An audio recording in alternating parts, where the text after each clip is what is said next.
Mrs. Bennet is indisposed? She is excited by the prospect of a double marriage. Mr. Bingley and Lydia. Oh, I think that unlikely. Me too, but let's hope we're both wrong because he's run off with her. What? Why do you suppose Bingley has done this, Mr. Darcy? Any ideas? Any little twinges of guilt about this situation? No. You don't really do guilt, do you? You do whatever the hell you want and afterwards call it principle. Bye, then. Do you have the grace, I wonder, to wish me well? Good luck. That I already have. Clearly, you and Caroline are made for each other.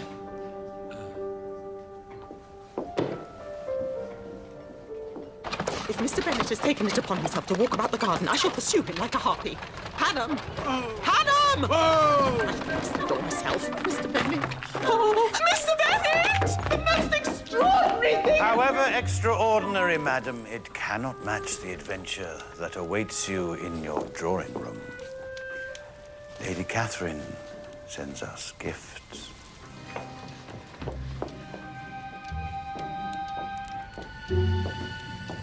Gentlemen, allow me to introduce you to Mrs. Bennet, Mr. Probity Collins, currently resting after his exertions at the dining table, Dr. Elysium Collins, favouring us with a tobacco mix of his own devising, and Mr. Symbol Collins, enlivening a dull Tuesday evening with his amusing trousers. I trust, madam, you shall come to call me Tinkler. Mrs. Bennet will dedicate herself to that end. I'm delighted to find Miss Amanda Price of Hammersmith. I cannot yet hear Lydia, which is unusual, but nevertheless... She is to be married!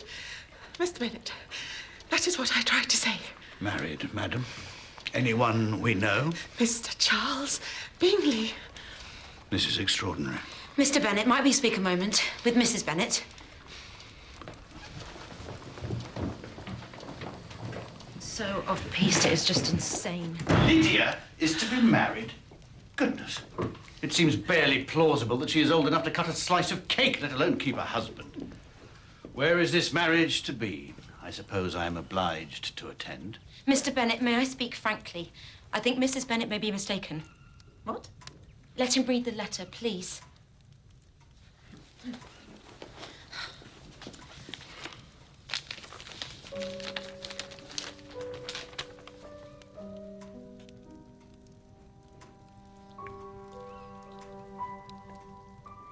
Poor old Tinkler. He will not want her after this. You are of the opinion that Mr. Bingley means to despoil Lydia and not marry her? I am of that opinion, madam, yes.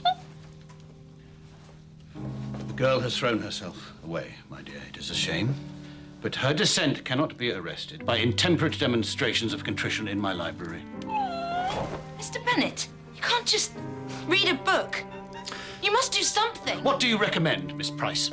I don't know, but... God, you're her father! I'm not suggesting you challenge Bingley to a duel, which is the thing in the novel your wife dreads. But you must at least try to stop Lydia just flinging her maidenhead out the window. Lydia writes of a place unfettered by convention. Will you take me there? Hammersmith, Miss Price. It is time we visited your house.